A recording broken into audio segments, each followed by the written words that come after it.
Hey everybody, welcome, good morning. So hopefully you guys got to check out the keynote this morning and saw some cool stuff. There's a lot of AI in there, a lot of AI agents. This talk should hopefully be a nice follow-up to that because we're going to get into a little bit more of the nitty-gritty about how do you actually get some of this data to those AI agents and make this possible to have real-time AI. We're going to be talking specifically about Bigtable and BigQuery and how those two products come together. We'll also be joined by Spotify, who's going to talk about essentially the life of a feature within the Spotify music recommendation engine and how they're leveraging Bigtable and BigQuery to solve some of their real-time AI challenges. So I'm Chris Crosbie, Group Product Manager on our database team. You'll be hearing later from Sandeep, BigQuery Product Manager, who's going to talk about building offline features within BigQuery. And finally, we'll hear from Sanket, a machine learning engineer at Spotify, who's going to, again, give that life of a feature request, of a feature in the machine learning platform. So in today's talk, I'm going to highlight just a couple of the few key elements in our Google's data cloud. This is our comprehensive analytics and database platform. Now, within this data cloud, you're going to have a variety of different database options. So regardless of what you're building, likely we have a database for you. In this talk, you're going to hear mostly about the non-relational side, specifically Bigtable. That is Google's low-latency, fully managed key value database that works at an extremely high scale and is great for these globally scaling applications. I'm also going to be showing how this combines with how Bigtable combines with BigQuery, our analytics data platform, and we'll talk about some new capabilities about how they combine using things like continuous queries. Now, what's the benefit of bringing these two databases together? And it's really because it creates this real-time analytics database when you combine the two. So personally, I've been working in data analytics for almost 20 years now. And I can tell you over the last couple years with this race to AI, the conversations have really shifted into a lot more of how do I make data more real-time? How do I get stuff moving faster? So like a couple examples of what I'm talking about there. I'm working with a lot of machine learning engineers and data scientists.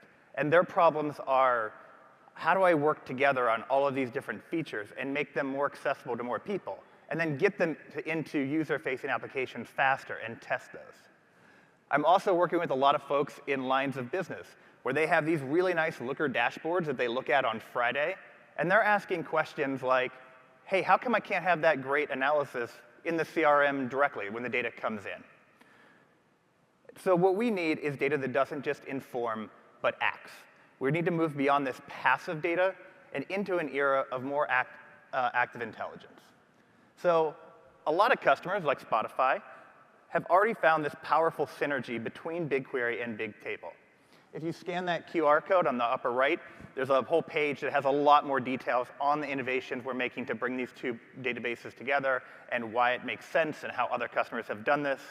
But just to give you a few highlights of customers that have already found this unification, for instance, we've had customers that are building fraud detection applications using this combination, where they analyze patterns in BigQuery, but then they'll respond to live transactions in milliseconds as the data comes in Bigtable. We also have customers that are building personalization engines that requires having multiple different types of storage engines. So data that needs to be frequently accessed will stay in Bigtable's row storage, where data questions that need to be asked, ad hoc on-demand analysis, can still be asked, but of BigQuery's columnar engine. And then finally, we have a lot of telemetry customers. Specifically, this dashboard's about vehicle telemetry, where you have these operational metrics that need to be, that can come in through something like Bigtable's counters, an aggregation framework for very high throughput metrics that then you can analyze over time with a BigQuery external table. Now, to make it easier for developers to achieve these use cases and work across both Bigtable and BigQuery, we've added a Google SQL interface to Bigtable, which today we're going to announce is generally available. So this means that Bigtable now has the same dialect of SQL used by BigQuery. And this is really great if you are in BigQuery, but you need this really large-scale caching engine in front of it. So if you find yourself with requirements like single-digit millisecond responses, or having a consistent and predictable response time, really high QPS, a flexible schema, or global deployments, that's where Bigtable SQL can really come in and make it possible for anyone with SQL expertise to build these fully managed real-time application backends. The syntax here has also been extended for a bunch of new capabilities, like map types, that will let you to continue work with Bigtable's flexible schema, which is often a vital aspect of real-time applications, especially in ML. Now, extending that Bigtable SQL story, today we're also announcing continuous materialized views for Bigtable. If you're not familiar, a materialized view are database objects that store the results of a query as a physical table. That's going to allow for faster data retrieval and improved access. This is especially useful in situations like that fraud detection application we just mentioned, where you might have a very complex query, but you need to access it quickly. Or you might want to improve the performance of a real-time tracking system that's generating metrics live. Or maybe you just need to roll up time series data from a telemetry system. These are all great use cases for a continuous materialized view, and this is available in an open preview for you to go try today.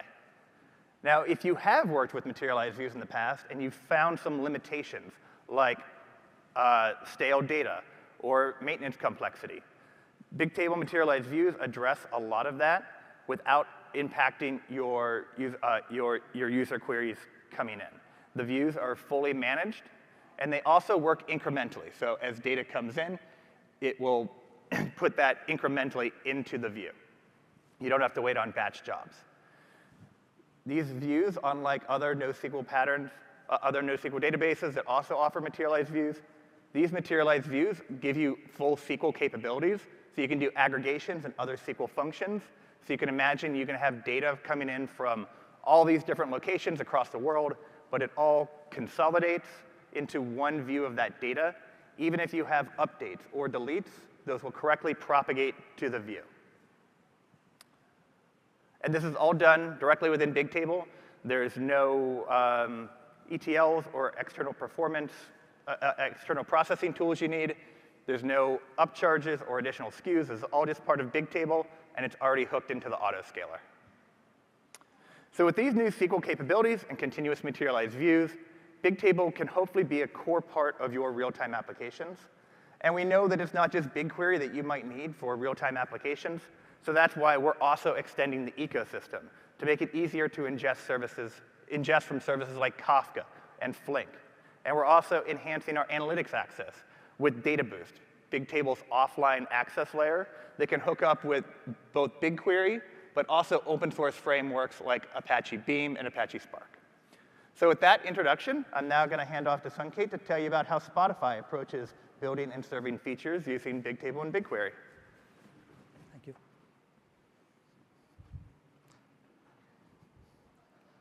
Good morning, everyone. I'm Sanket, and I'm really excited to present about solving real-time AI challenges at Spotify. So before starting about Spotify, Spotify is an audio streaming app with over 650 million monthly active users, present in over 180 plus markets. And in terms of catalog size, it's over 100 million tracks, podcasts, and audiobooks. So the scale is not just in terms of user numbers, but also in terms of the catalog size. We have done several studies at Spotify, and what we have found is that personalization is a key driver to retention. So the users keep coming back to Spotify for its unique personalization and recommendation system abilities. So how does this personalization actually happen, right? So if you're a Spotify user, you would have come across several surfaces similar to this, including AI DJ, home, video, and so on. And each of these surfaces are powered by dozens of machine learning models, which are powered through complex recommendation system algorithms. One unique challenge with Spotify's music recommendation system is that content replay is very high for music. So unlike the social media apps with short-form videos where people consume the video once and that's it, like when they come the next time, they want to see something different. In Spotify's use case, we have found is that the content replay is very high for music, right? So people do come back to their familiar favorites. At the same time, they do want to discover new tracks and items along the way. So we are fundamentally trading off familiarity with discovery. So behind these personalization algorithms are the complex recommender systems, as I mentioned, right? And how do they actually work, right? And if you're a Spotify user, you would have seen, like, if you start a track, you're going to see 15 or 20 tracks similar to that track coming up, right? So say you're listening to Bad Habits by Ed Sheeran, you're going to see 15 very similar tracks by similar artists right there. So the way that works is we take the track corpus, which is 100 million plus items, as I mentioned, and we go through 2 stages of candidate generation and ranking. Candidate generation is more focused on recall. So it's trying to just filter down those millions of items to about 100 or 200 or about 1,000 or so items. Then the second stage is ranking, which is much more complex. It involves complex ML algorithms, and that's where all of the real-time AI challenges kind of come in. And today, I'm going to focus primarily on the ranking use case, because that's where we see a lot of the innovation happening around real-time and near real-time cases. And one thing which is unique and common to both of them is the user understanding part, right? And without user understanding, we really cannot make any personalization happen. And user understanding is a central tenet to all of the personalization that we do at Spotify. So today, I'm going to focus a lot on the user understanding part and focus on the ranking use case to build up the intuition on some of the real-time AI challenges. So today, we'll do something fun. We're going to actually build a new personalized playlist from scratch, okay? We'll build completely new playlist. We'll see different kinds of challenges and trade-offs, and we're going to understand them from 5 different levels in terms of complexity, going from batch inference to real-time inference. We're going to understand latency, freshness, and complexity trade-offs. We're going to take a couple of case studies at Spotify with production machine learning models. And finally, I'm going to end my talk with Goldilocks zone of recommender system models and where I see the future of recommender systems kind of going. And that's the bonus level 6. So let's do it then. So let's make a new playlist, top genre daily, okay? And this playlist is basically going to be taking the top genre of every user and going to show about 20 or 25 tracks for that genre, right? So if somebody loves rock, we want to show 20 rock songs for this user, personalized for that user in that 20 tracks. And we've got a new logo here using Gemini. This logo is specifically top genre daily. We want to build this new playlist. We want to make it on Spotify Home. And as I said, when you click on it, you see 20 tracks personalized to you for your genre, okay? And we already know the top genre for every user. And since I'm not going to focus on the candidate generation part here, we assume that we have those 1,000 or so tracks already available to us for that top genre. And we want to build this playlist of about 20 or 25 tracks called top genre daily, reverse sorted by the probability of stream. We want to maximize the chance of Spotify users engaging with this playlist. And 2 requirements that we have are personalized and fresh, okay? So if personalized was not a requirement, what we could just do, a naive thing that we could do is take those 1,000 tracks and just return the top 20 most popular songs, right? So all users whose rock is the top genre are going to get exactly the same playlist. And that's something we want to avoid. We want every user to get a unique playlist that is personalized for them, right? And the second requirement is that it should be fresh. And by fresh, that means that throughout the day, as you change your habit from morning to afternoon to evening, this playlist should update. So just an example for that, like you may start your day with soft rock, which may change into hard rock or metal in the afternoon. So this playlist should be updated alongside your habits throughout the day. So it's personalized across users, and it's fresh throughout the day for you. So let's peel the layers and see how we can build this playlist. First is level 1, batch inference, okay? This is something very simple. We really don't have any model yet. So what we are going to do is take the features such as light songs, country, top genre, popular songs, and so on, and we load them into an offline feature store, which is BigQuery. And the way to do that is we first load them in a data lake, which is Google Cloud Storage in our case. Then we do data flow jobs using Shio, which is a Scala binding for Apache Beam. We run those jobs, and we load them into BigQuery. BigQuery at this stage is very nice because what it does is it loads the features, but also allows the analytics to kick in, and you can have data scientists to analyze your data while you're building the model, right? And in this talk, I'm not going to focus too much on the modeling front, but you can assume that we have a batch inference and model training coming after BigQuery.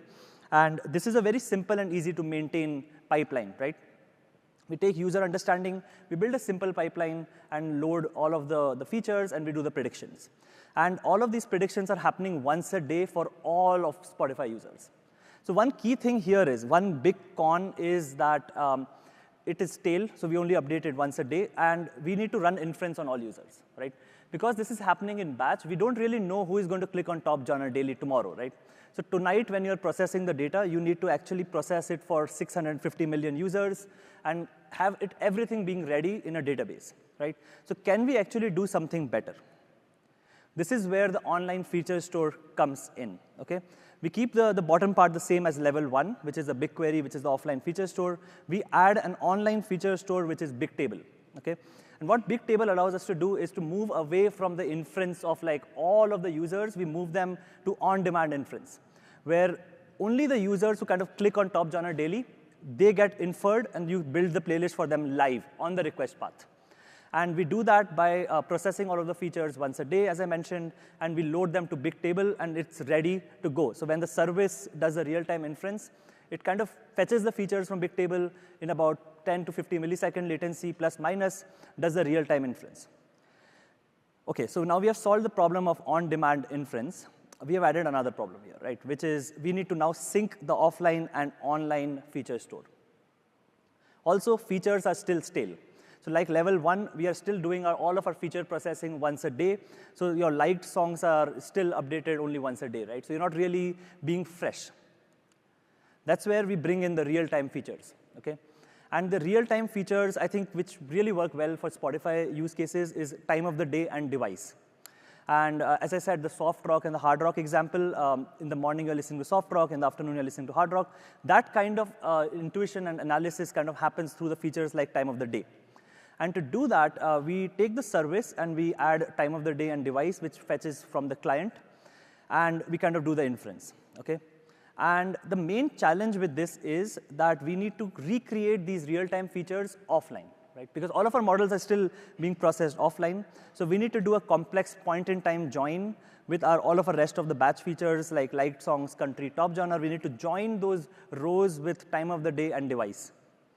And this is where a new problem comes up for us, which is train serve data skew.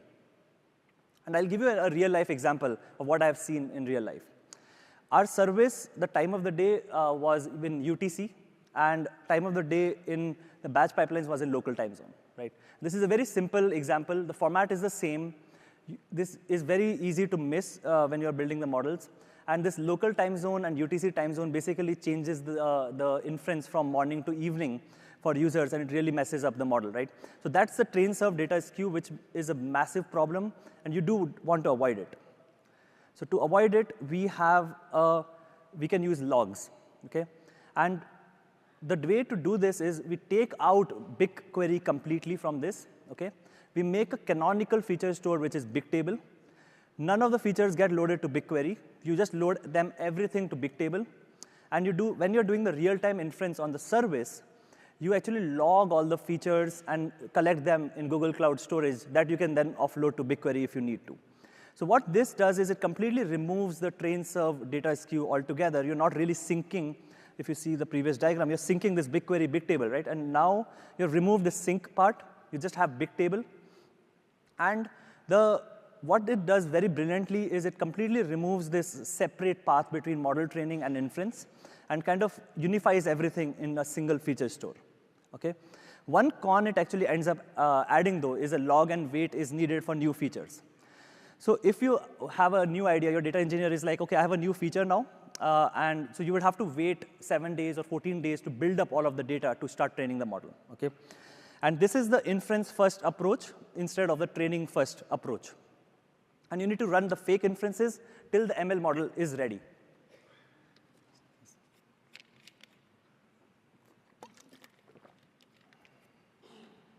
And I want to give a real-life example of this and move away from music streaming for a second. And imagine you are an architect, okay? And you love making blueprints for houses, and you do them offline in a laptop. You make a beautiful blueprint, and you then send them to a construction crew, right?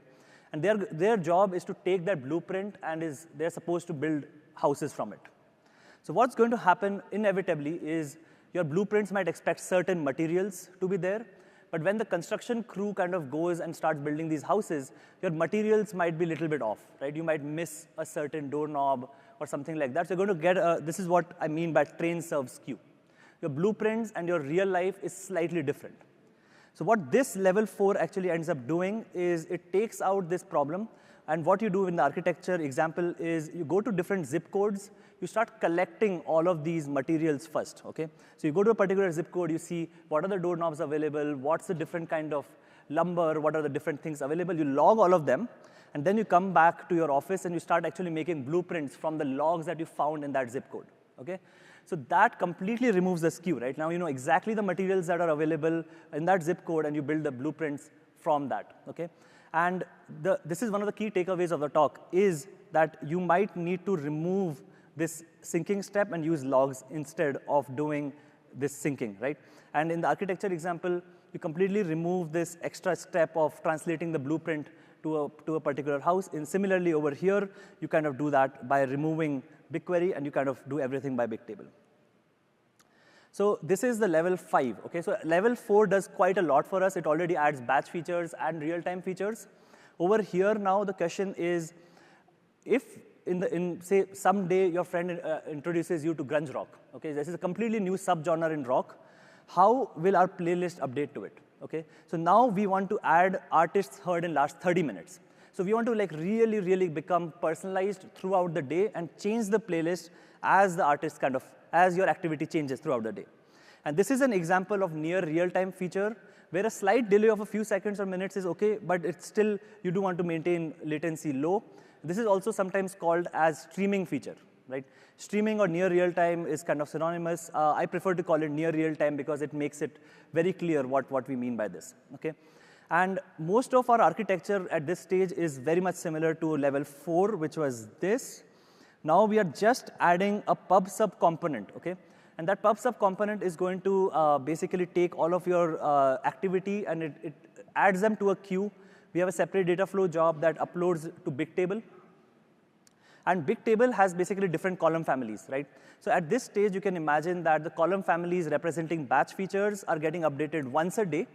And the column families which are representing the near real-time features are updating throughout the day. So very active Spotify user is going to get their column families updated several times throughout the day by the data flow job at the top.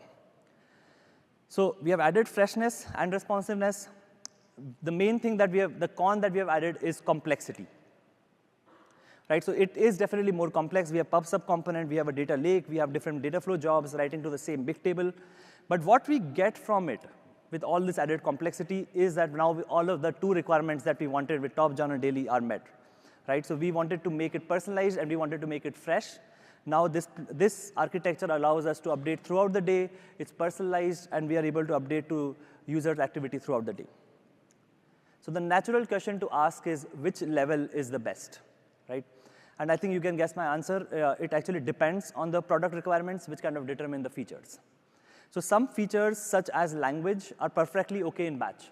You don't really need near real-time updates throughout the day. People's languages are not going to change in like minute latency or whatever, right? Like you can just update it like once a day. But the features such as artists in last 30 minutes, they need the real-time or the near real-time component. There is no other alternative, right?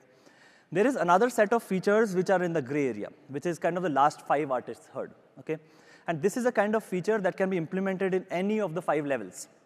So you could implement it in batch, but what will happen is when the batch pipeline kicks off, it takes the last 5 artists. So it's going to reflect some version of the user which is behind, okay? It's going to be, say, midnight, UTC, so the last 5 artists you heard at that point. The level 3, which is the real-time features, is the freshest, but you're doing complex SQL queries on the fly. But the level 5 with near real-time features is the best option as it balances freshness, complexity, and latency. There are further trade-offs in near real-time features.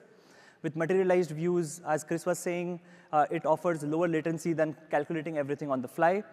we also have two options around how to actually process this data, okay? One is that every time a user listens to a new song, we re-trigger this pipeline and we update the last 5 artists. That's more expensive but more fresh. We could also re-trigger 10 minutes after a stream. So every time you hear a song, we wait for 10 minutes, and then we re-trigger this pipeline. And that is more efficient because we are pulling in the artists that you're hearing in 10-minute blocks, right? But as you can imagine, it's slightly unfresh. We are like behind by about 10 minutes. So there is always some level of trade-off that we are making. I hope I'm making this clear with some of these examples. And I think what we have kind of with all these 5 levels, we have been looking at like different aspects of this triangle, okay? There are 3 main characteristics of recommender systems that are desirable: low latency, low complexity, and high freshness. When we started with level 1 batch features, we were basically just doing low complexity. Low latency was not there, and high freshness was not there. Then we added an online feature store with Bigtable that added the low latency component with low complexity. We were still missing the freshness because we were updating everything once a day. Then we moved to real time. We added a lot of freshness, but when we do the historic features in real time, we kind of start losing on latency. That's where the near real time and the streaming features kind of come in, which is a level 5, which is kind of combining low latency with high freshness, but we give up on complexity. So we need to put in a little bit more effort in kind of hooking everything up. So now we are going to look at the case studies at Spotify with real-life examples. First is artist preference model, okay?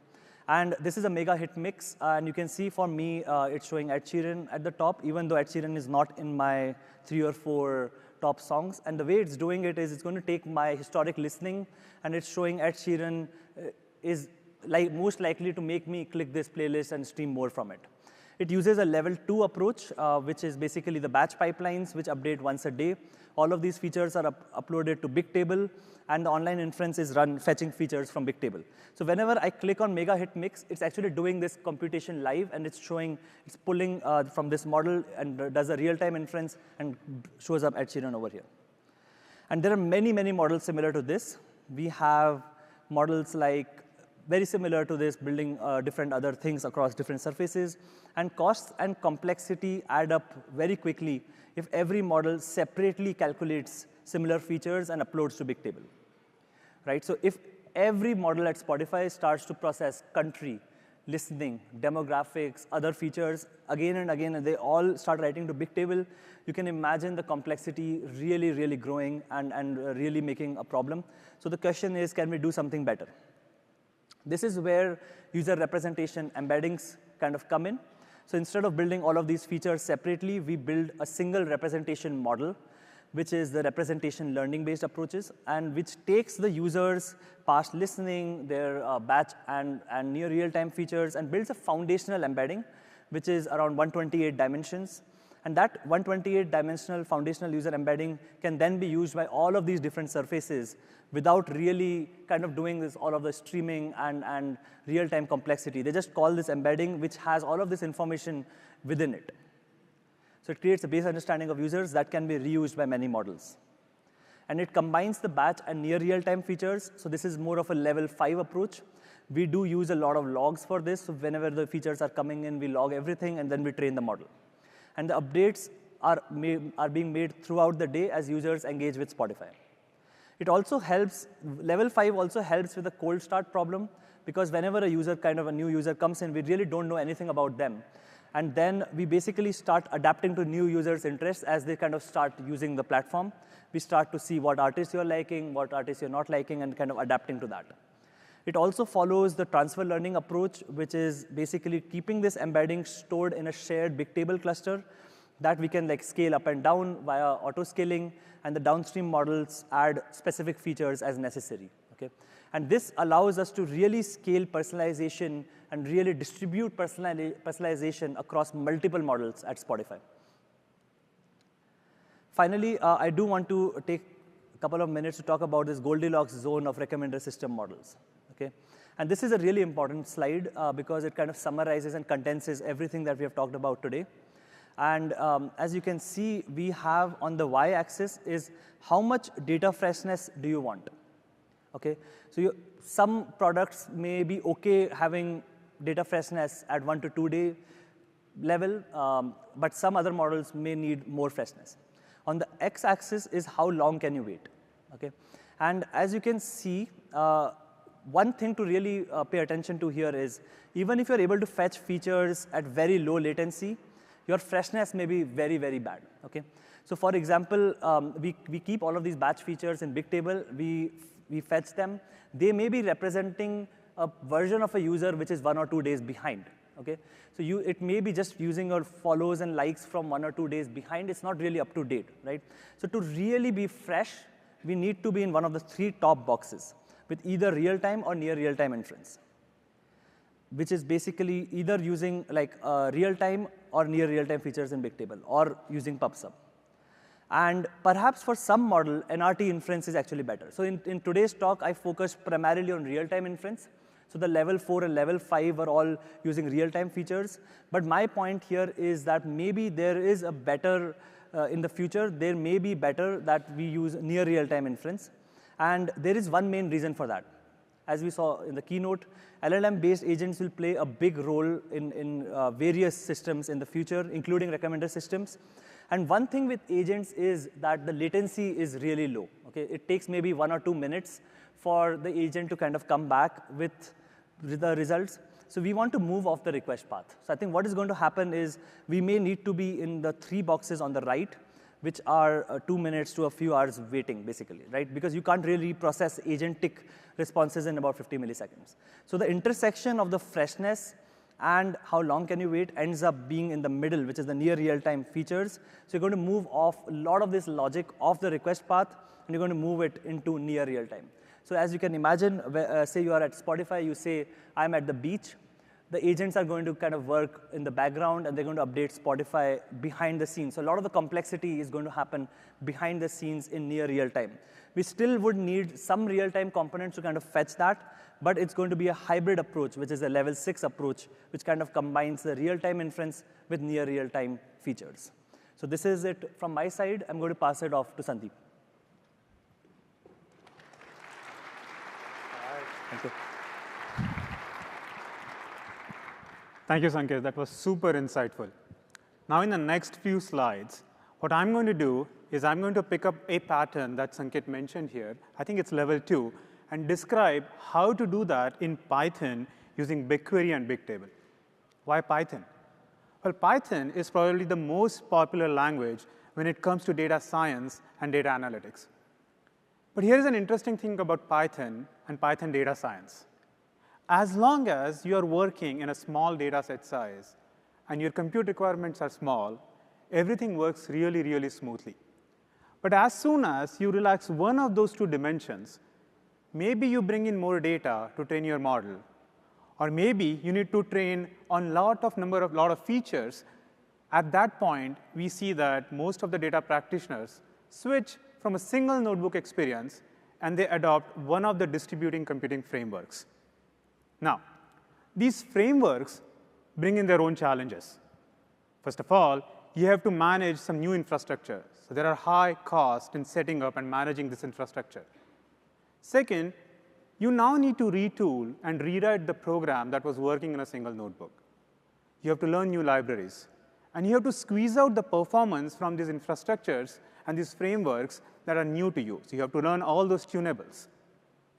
But if you really step back, what's really happening here is you're spending more time on the infrastructure details and less time on the business logic, which is what you want to do. And this is the problem we wanted to solve when we launched a new Python open source library called BigQuery Data Frames, or BigFrames to be short.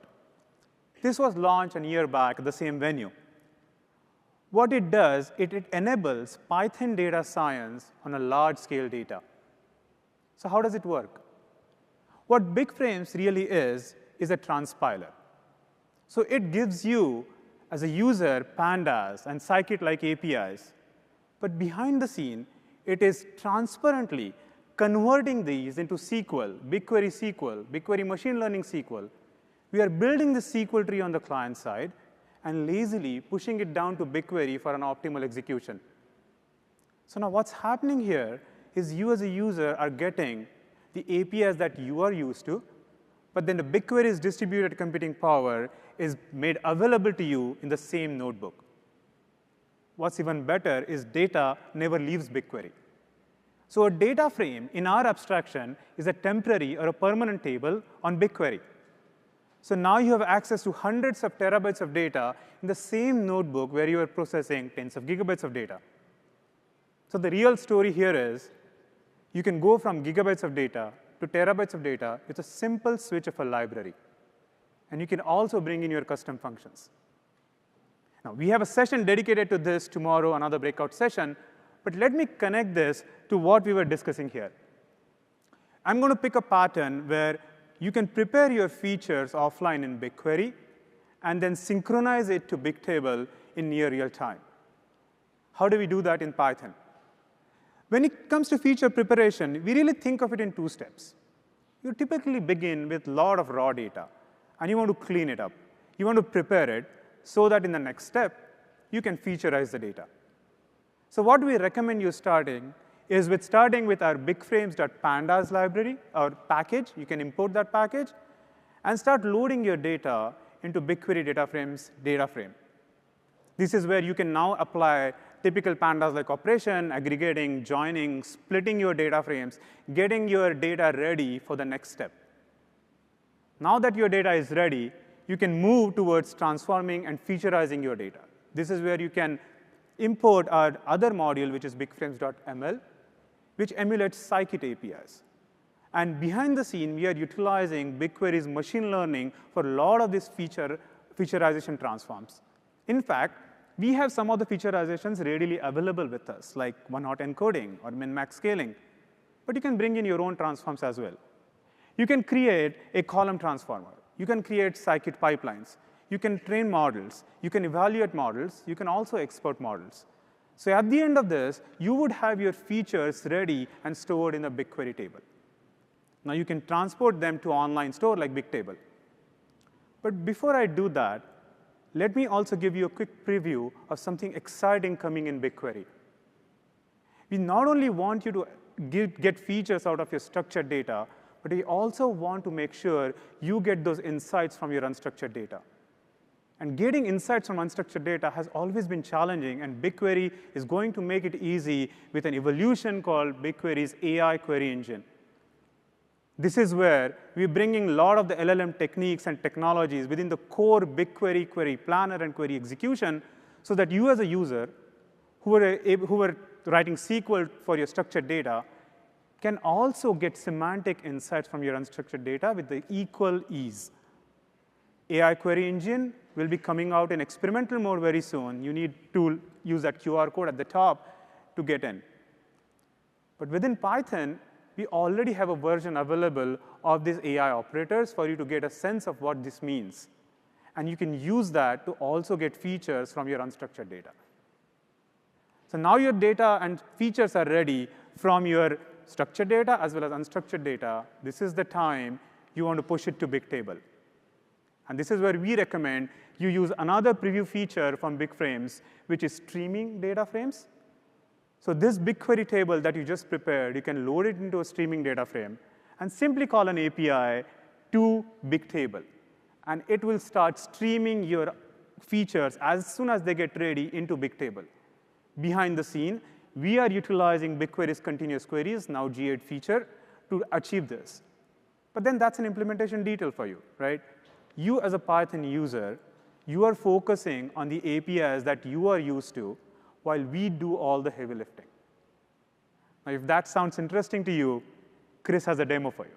Chris, over to you.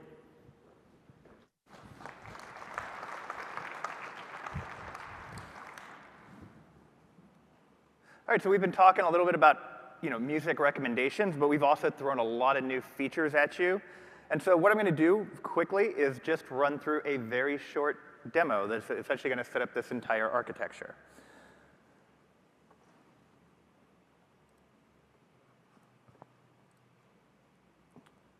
OK, so what we're going to start with is that batch inference, the AI operators that we just talked about in BigFrames.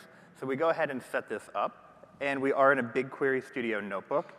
And the first thing I'm going to do here is I don't have access to Spotify's catalog, but that's fine. We can bring in some open music data sets that's publicly available. And this will load into a big frame. And if I take a look at what's in here, you can see it's just some track information, some artist information. I have lyrics and some information about the songs, which I'll use to essentially get a start on some of these playlists that I'd like to go and generate. And so what we're doing here is we're going to use that AI operator.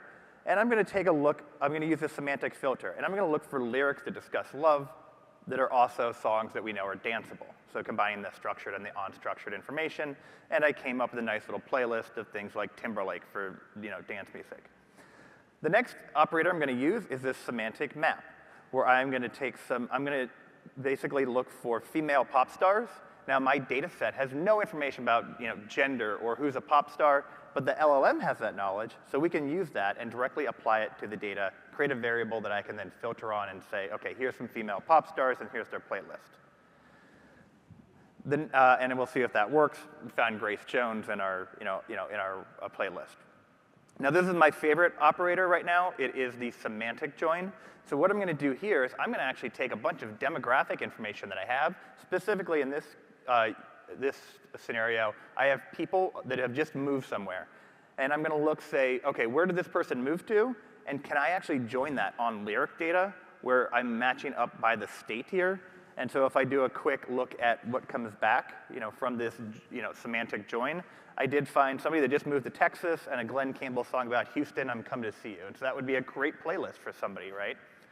The next playlist we're going to create, I have a whole Beatles catalog, which is all different types of music. The Beatles were pretty prolific here. But I'm going to use semantic clustering to break all of the Beatles catalog into 3 distinct playlists.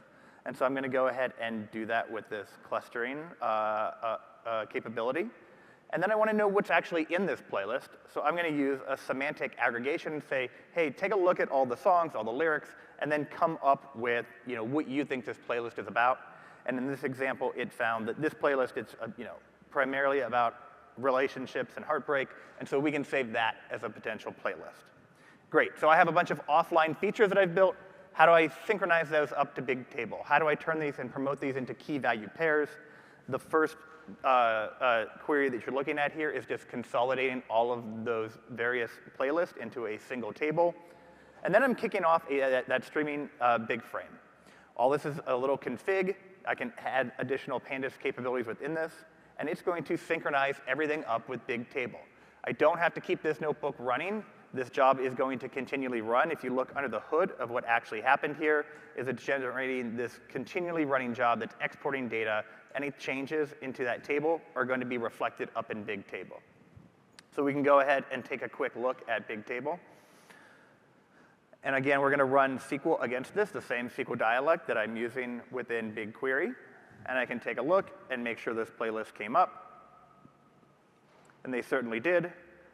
And again, this is a continually running job against that table. So even if I came back to BigQuery and I inserted another playlist from another process or anything outside, this is just a quick insert statement directly from SQL. But in a couple seconds, that playlist should also come back and show up in Bigtable, which I will hopefully be able to pull the key of that playlist. And there it is. So that was synchronized up. And so you don't have to worry about managing ETL jobs or anything like that. It's just there. Now we're going to add some of those real-time information that we had talked about that Spotify uses. It's really important.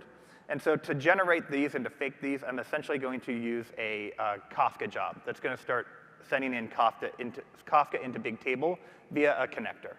I'm using managed service for Apache Spark to do this. And I'm going to be using a Kafka Connect cluster, which is a new feature that we're going to be launching here at Next. Now, it's not quite, the Bigtable sync is not quite ready, but it will be there soon, as you can see in the UI.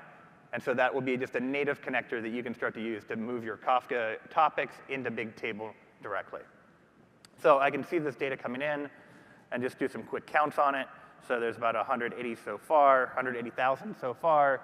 Now I have about 200,000, so this is data that's streaming into Bigtable. And so what I want to do now is I want to get some of those near real-time metrics on top of that. And so what I might want to do is take data per minute, and I'm going to look at how many likes are occurring per minute. And that way I can react if, how our recommendations are doing, make sure we're good there. And you can see this query does chug along, and it takes a bit to come back, but it does eventually come back. But what I would love to do is for each minute to have this stuff all incrementally update, keep a copy of this view. So I'm going to save this as a materialized view. We'll put in a view ID of active likes. Save that off. And now I can just run SQL directly against that view. What's happening here is it's going to initially do a backload of information. Everything in that table that's happened, it's going to synchronize that to the materialized view. I'll have a copy of the data that I can now query against. And this is currently still backloading. But what I'll do is, just like I would any other SQL statement, I'm going to query against that view that is being incrementally updated. And you can see now I have much snappier results than you saw before, where it was taking some time to crunch that, and then these are live numbers still coming in. So what that would let me do is now I can create these real-time analytics dashboards, where I could come in and then run queries against this. And this is sped up. It's in minutes, but I've sped it up per second.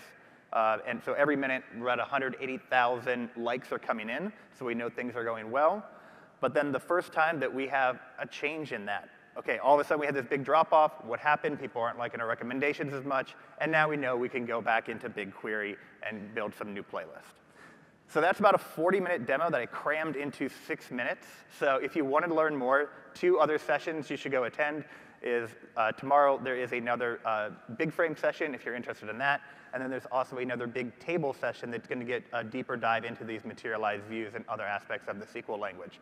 Also, stop by our booth. We do have a real-time analytics with Bigtable and BigQuery demo and folks there to talk. So would love to see you. That's all for us. Thanks.